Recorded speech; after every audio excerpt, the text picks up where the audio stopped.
The wind, a constant companion in this burgeoning metropolis, whipped around Elias Thorne's worn leather boots as he gazed at the skeletal frame reaching towards the heavens. It was 1883, and the Brooklyn Bridge, a symphony of steel and stone, was nearing completion. Elias, a young draftsman who had arrived in New York City with little more than ambition and a portfolio of sketches, felt a thrill course through him.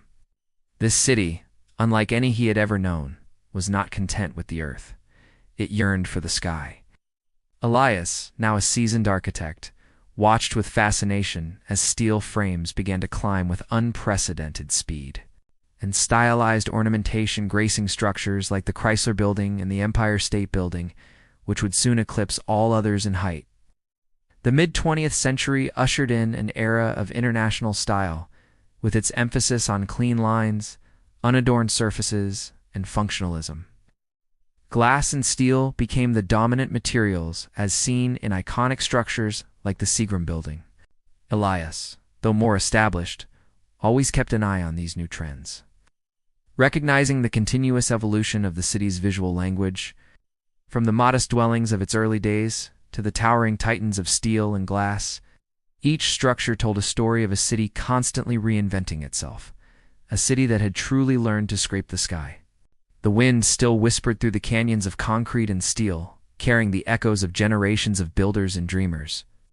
A constant reminder that in New York, the only limit was the imagination. Elias, by then running his own successful practice, embraced this modern aesthetic, designing office buildings that were both functional and visually striking. Postmodernism brought back elements of historical ornamentation, often with a playful twist.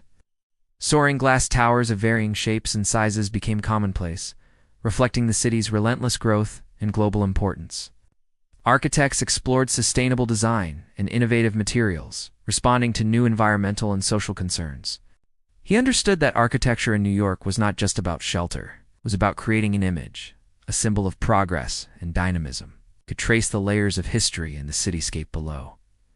The remnants of Federal-era structures nestled amongst Beaux-Arts giants, the proud Art Deco spires piercing the clouds, and the sleek contemporary towers reaching for the stars. Buildings like the Flatiron Building, with its daring triangular footprint. And the Woolworth Building, an early Gothic skyscraper that briefly held the title of the world's tallest, captured the imagination of the city and the world. These weren't just buildings, they were statements of American ingenuity and ambition. The electric hum of elevators replaced the weary climb of stairs, and offices soared hundreds of feet above the bustling streets. Elias remembered the stories his grandfather, a carpenter who had immigrated in the early 1800s, would tell about the Federal-style townhouses in Greek Revival banks that once defined the cityscape. Back then, buildings were a conversation with European elegance, adapted to the American context.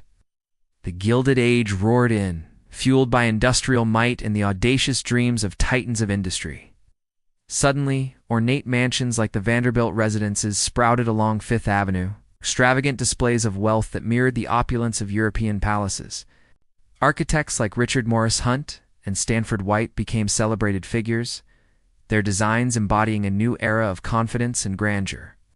Elias, apprenticing at a prominent firm, found himself sketching intricate Beaux-Arts facades.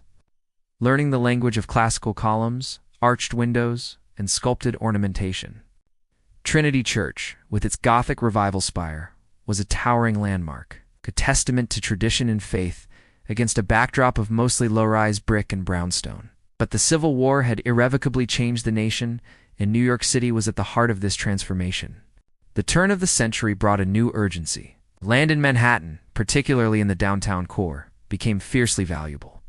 The age of the skyscraper was dawning. The Roaring Twenties saw Art Deco influence the city's skyline. With sleek lines, geometric patterns, the Great Depression brought a halt to much of the exuberant construction. But the city's architectural spirit remained. As the decades passed, New York's architectural landscape continued to diversify. Standing on a rooftop bar in the 21st century, overlooking the dazzling panorama of illuminated skyscrapers, Elias's grandson, Daniel, a young architect himself, felt the same awe that had captivated his grandfather. New York City's architecture was not just a collection of buildings. It was a living, breathing narrative of ambition, innovation, and the unwavering human desire to build and dream.